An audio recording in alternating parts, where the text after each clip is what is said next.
고린도전서 15장 1절에서 11절 찾으셨으면 길지만 같이 한번 읽겠습니다. 15장 1절 형제들아 내가 너희에게 전한 복음을 너희에게 알게 하노니 이는 너희가 받은 것이요 또 그 가운데 선 것이라.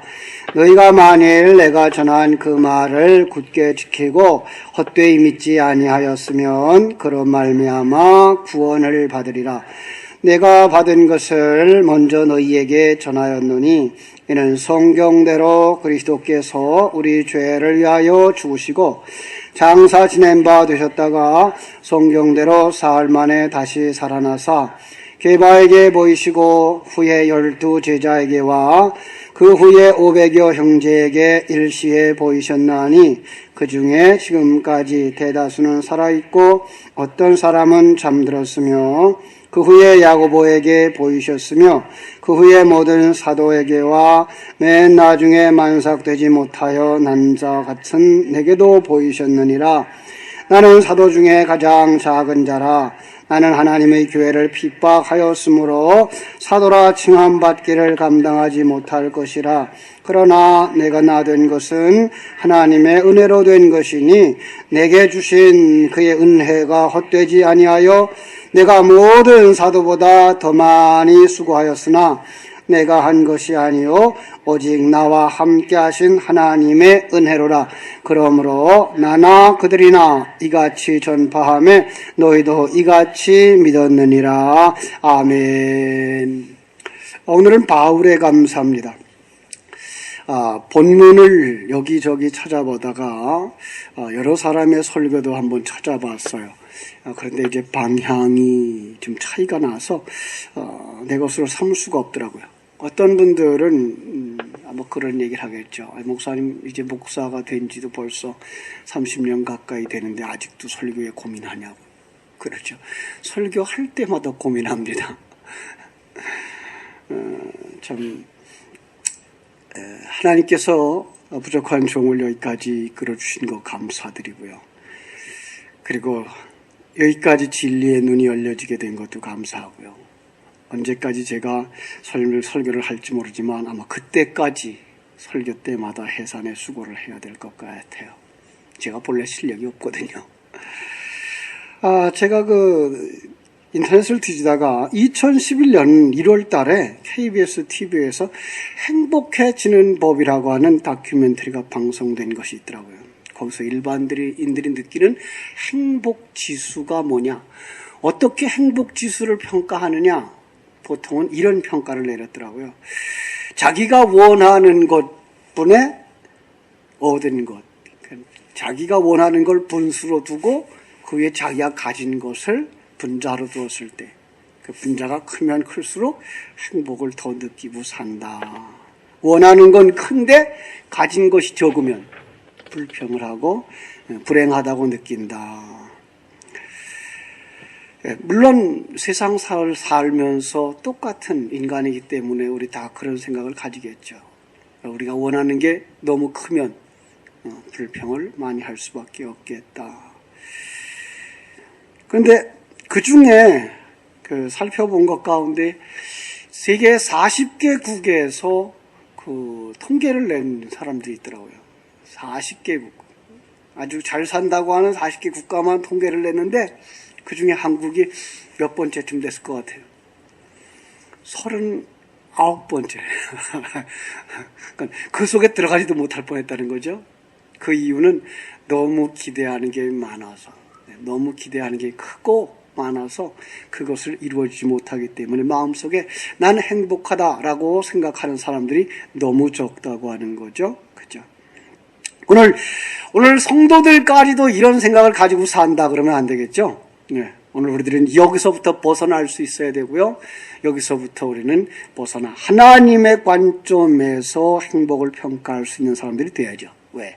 우리는 새로운 피조물이니까. 그죠? 우리는 새로운 피조물입니다. 우리 한번 따라 합시다. 우리는 새로운 피조물입니다. 예, 우리는 새로운 피조물입니다. 우리는 하나님의 아들입니다. 예, 우리는 하나님의 아들입니다. 하나님의 자녀입니다. 왜 자신이 없어요? 여러분 마음속에 정말 그거 가지고 있어야 돼요. 나는 하나님의 자녀야. 예. 어떠한 어려움을 만날 때도 마음속에 난 하나님의 자녀야. 그래서 세상 관점으로 가지하지 아니하고 하나님의 관점을 가지고 사는 사람들이야 라는 생각 결코 잊지 말아야 되겠죠. 자, 그래서 오늘 하늘나라의 사람 사도 바울의 고백을 잠시 들어보기로 했습니다. 15장 10절에 이런 말이 있어요. 그러나 나의 나 된 것은 하나님의 은혜로 된 것이니 내게 주신 그 은혜가 헛되지 아니하여 내가 모든 사도보다 더 많이 수고하였으나 내가 아니여 오직 나와 함께 하신 하나님의 은혜로다. 나의 나 된 것은 하나님의 은혜로다 라고 말씀하고 있어요. 지금 바울은 고린도 교회에 편지를 쓰면서 말씀 많고 분열 많은 고린도 교회를 성도라고 칭해 놓더니 이번에는 부활에 관한 얘기를 쭉 시작하기 전에 그는 자기에 대하여 얘기해요. 그죠? 그러면서 이제 복음이 무엇인지를 먼저 설명하죠. 지난번에도 요거 3절 4절을 3절부터 8절을 제가 읽어드렸는데 3절부터 4절 보죠. 3절 4절 5절 내가 받은 것은 먼저 너희에게 전하노니 이는 성경대로 그리스도께서 우리 죄를 위하여 죽으시고 장사 지낸 바 되셨다가 성경대로 사흘 만에 다시 살아나 게바에게 보이시고 후에 12제자에게와 그 후에 500여 형제에게 일시에 보이셨나니 보이시고 보이셨다 이렇게 말씀하고 있어요. 그죠? 자, 그 중에 나도 끼게 됐다 그러는 거죠. 자, 복음이 뭐라 그랬어요? 성경대로 예수 그리스도가 우리를 위하여 죽으시고 부활하시고 승천하시고 그죠? 다시 보이신 것 여기까지예요. 다시 보이셨다는 건 무슨 뜻일까요? 그리스도의 영으로 우리 가운데 오셔서 우리의 역사를 시켜 드러내셨다 이거예요. 그리스도가 우리 속에 오셔서 우리까지 변화시키고 역사시키지 않으면 우리는 가망이 없는 사람들입니다. 그래서 예수 그리스도의 죽으심과 부활하심 그리고 승천과 재림을 통해서 여러분과 내 속에서 그리스도의 영이 일함으로 우리를 볼 때 신령한 눈이 열려진 사람들은 우리 속에 누구를 본다? 그리스도를 보더라는 거죠. 예. 그리고 바울 사도는 내가 그 속에 끼어 있어요. 그걸 감사하는 거죠. 내가 그 은혜 받은 자 중에 하나예요. 내가 그리스도의 영이 들어와서 내게도 보이셨어요. 만삭되지 못한 자 같은 내게도 보이셨어요. 라는 거죠. 여러분, 바울의 인생을 생각해 보시오. 감사의 조건과 이유를 찾아보기 원한다면 어떤 부분만 가지고 평가할 수가 없겠죠. 많은 사람들의 그 설교를 찾아봤더니 그래서 감사하기를 원하노라. 너희들을 인하여 감사하기를 원하노라. 이런 감사의 이유를 하나만 들어서 설명하고 있었는데 그러려면 전체를 볼 수가 없을 것 같아서 저는 오늘 그 점을 빼고 그가 전했던 그 복음과 그리고 그가 변화되었던 것에 대한 하나님에 대한 은혜로 감사하는 이 표현을 본문으로 삼게 된 거죠. 예. 왜냐하면 그의 일생을 통해서 무엇을 감사라고 생각하고 있느냐라는 거죠. 물론 짧은 시간 그의 일생을 다 살펴보기는 역부족이겠죠. 그러나 우리는 영적인 세계 속에서 시공간에 있는 세계를 보는 훈련을 하고 있기 때문에 그게 어렵지 않으리라고 생각합니다. 바울 사도는 분명 창세전에 택함을 받은 자죠. 그죠? 그랬기 때문에 하나님의 영이 그의 속에 들어갈 수 있었던 것이고요. 그런데 그는 그 성령이 들어오시기 전 어떤 모습으로 살았죠? 진리가 들어와서 그를 깨닫게 하기 전 그는 어떤 모습으로 살았죠? 교회를 핍박하는 자로 살았어요. 그런데 그 교회를 핍박하는 모습이 어떤 것으로 그려졌을까요? 보통 우리는 사도 바울이 다메섹 도상에서 곡부라지기 전에는 바리새인으로 살았고 그리고 그가 바리새인이기 때문에 유대인이기 때문에 예수를 핍박했다라고 생각을 했어요. 그렇죠. 그런데 그걸 조금 더 우리에게 가깝게 설명을 해본다 그러면 어떤 모습이었어요? 자기는 굉장히 잘난 자였어요. 예. 그 사울의 이름 자체가 그러죠. 사울이라고 하는 이름 뜻이 뭐예요? 그는 베냐민 사람이죠. 베냐민 사람의 가장 큰 자, 가장 크게 성공한 자, 사울을 본받아서 사울처럼 되라. 우리 지파에서 가장 큰 자가 되라. 아버지가, 어머니가 이름을 지어줬어요.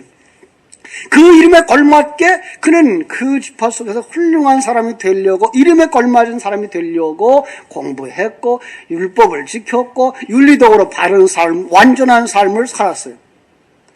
그 스스로 그렇게 얘기했어요. 나는 율법으로 흠 잡을 수 없는 자라. 그죠? 그런데 그 모습을 보면서 하나님은 뭐라 그래요? 사울아, 사울아, 어찌하여 나를 핍박하느냐? 왜 내 일을 방해하느냐? 거기까지 보이십니까?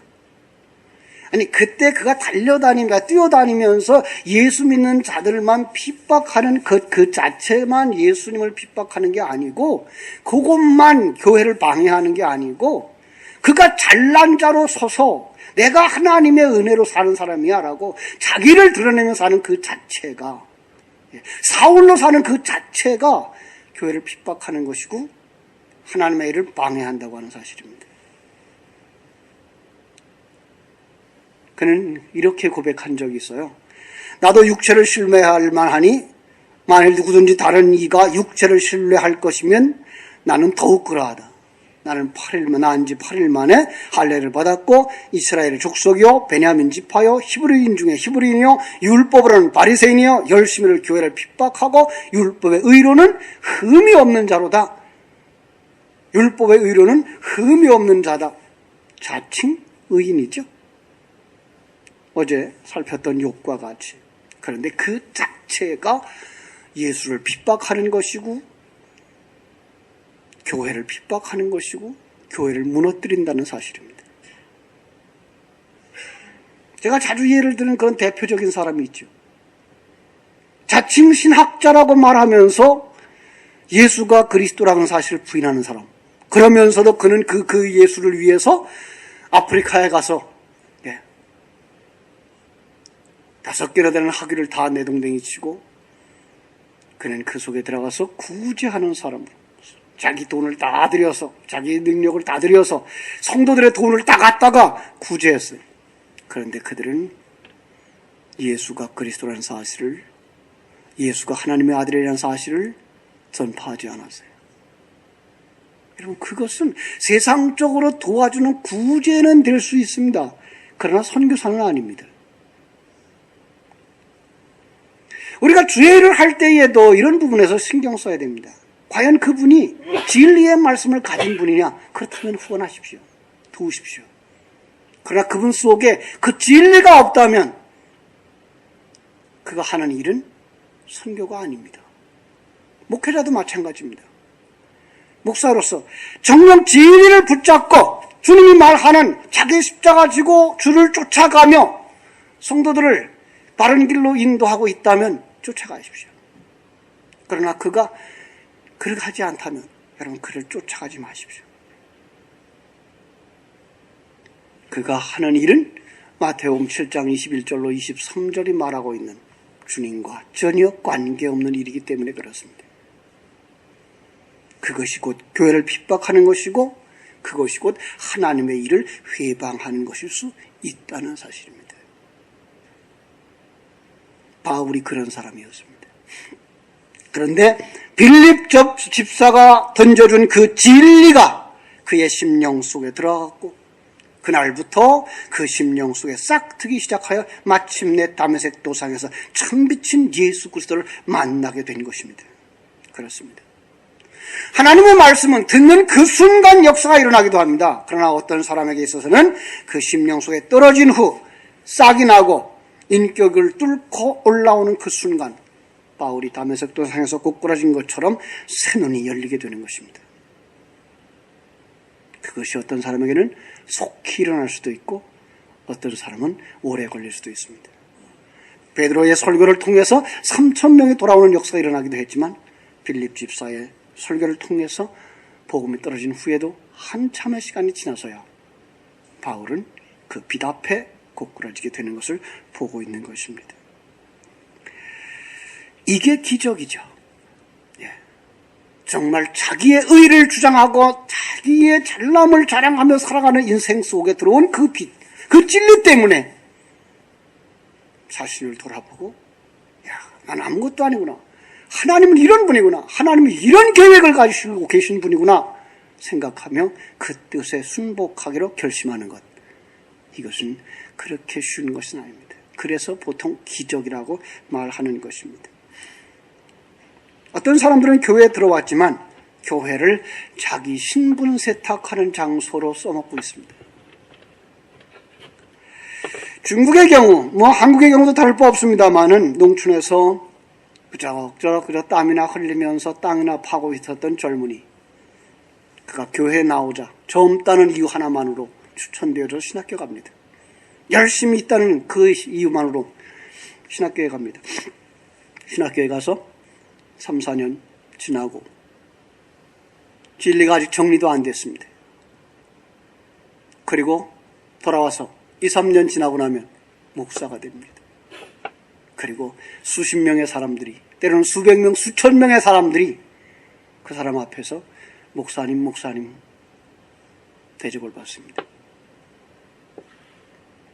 거기다가 한번 도시에라도 나갔다 오면 자기만 도시에 나갔다 온 사람 같이 되어버리고, 또 외국인이라도 만나서 외국에 한번 나갔다 오고 외국 학교에 가서 강의 몇 시간 들었다고 하면 그는 굉장한 사람처럼 대접받고, 그래서 목사들 가운데서도 또 대접을 받는 자가 되어지는 완전히 새로운 사람으로 신분 세탁이 됐습니다. 왜 신분 세탁이라고 말합니까? 아직 진리에 사로잡혀 있지 못하다면 말입니다. 문제입니다. 진리의 말씀을 붙잡지 못하면, 신령한 눈이 열려지지 않는다면 슈바이처와 다를 바 없는 사람, 겸손한 거짓말장이로 살아갈 수 있습니다. 오늘날 되먹지 못한 목사들처럼 교인들을 상대로 사기치고 살아가는 겁니다. 주님께서 나를 따라오려거든 자기 십자가를 지고 나를 쫓으라 하셨건만 그 말씀은 슬그머니 감추어버리고 자기 스스로를 하나님의 사자라고, 그리스도의 일꾼이라고, 심지어는 이 시대의 제사장이라고, 제사장은 마음대로 할 수 있다고. 그래서 교회 재정을 자기 마음대로 움직이고 하나님 무서운 줄 모르고 살아가는, 그러면서도 주의 사자라고 대접을 받는 어리석은 성도들의 머리가 되어져서 교회를 망치고 있는 것입니다. 여러분, 제가 그런 사람이 되지 않도록 기도해 주시기를 바랍니다. 다른 사람 얘기할 것 없습니다. 우리 자신들입니다. 여러분들이 눈이 뜨여져야 되고 제가 눈이 뜨여져야 되고 우리가 진리의 길로 바로 가고 있는지를 스스로를 살피면서 서로 도와서 함께 만들어져 가야 우리가 온전한 그리스도의 지체로 서게 될 줄로 믿습니다. 바울은 그걸 알았습니다. 그리고 그 진리를 깨닫고 이전에 자기가 추구하던 모든 것을 배설물로 버렸습니다. 과감하게 버리려고 몸부림쳤습니다. 그런데 그 후 그의 삶에 하나님이 주신 진리가 충만되어질수록 그것을 버리고 진리를 추구하는 십자가의 삶, 자기 부인의 삶, 예수님이 내 안에서 살아나오는 그 삶을 살게 되더라는 것입니다. 그것을 갖다가 맨 나중에 만삭되지 못하여 난 자 같은 내게도 보이셨도다 고백하는 것입니다.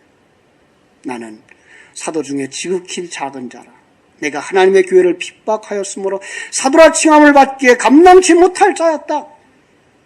그러나 나의 나 된 것은 하나님의 은혜로 된 것이니 내게 주신 그 은혜가 헛되지 아니해서 내가 모든 사도보다 더 많이 수고하였으나 내가 아니 오직 나와 함께 하신 하나님의 은혜로다. 이것이 내 역할이더라. 이것이 내 역할이더라. 사도로서의 역할, 이방인인 사도로서의 역할, 성도들 앞에서 십자가 지고 자기를 부인하는 자의 그 역할, 그는 그것을 깨닫고 그것을 인하여 감사하고 있는 것을 보게 됩니다.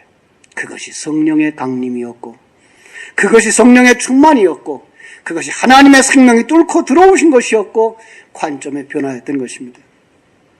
그러고 나니까 그는 범사가 다 감사의 이유가 되더라는 것입니다. 그렇습니다. 하나님의 은혜를 깨달아 아는 자들이, 지금까지 걸어온 길이 헛되고 잘못된 것을 깨달아 아는 자들에게 그것은 큰 은혜인 것입니다. 그리고 그 모든 것은 이제 감사의 이유로 바뀌어졌다는 사실입니다. 그는 지금까지 그가 범했던 모든 것들, 실수, 그리고 자기를 괴롭혔다고 생각했던 수많은 사람들에 대하여서 모두 다 관용할 수 있는 사람이 되어졌고, 그는 행복한 사람이 되어졌습니다. 그런데 세상 사람들의 입장에서 보면 그는 어리석고 미련한 자입니다. 바보입니다. 왜요? 그는 출세가도를 달리던 가말리엘 문화생입니다. 지금으로 말하면, 우리나라로 말하면 SK입니다. KS입니다. 좋은 학교 나왔고 좋은 문벌과 좋은 동료들을 가진 자입니다.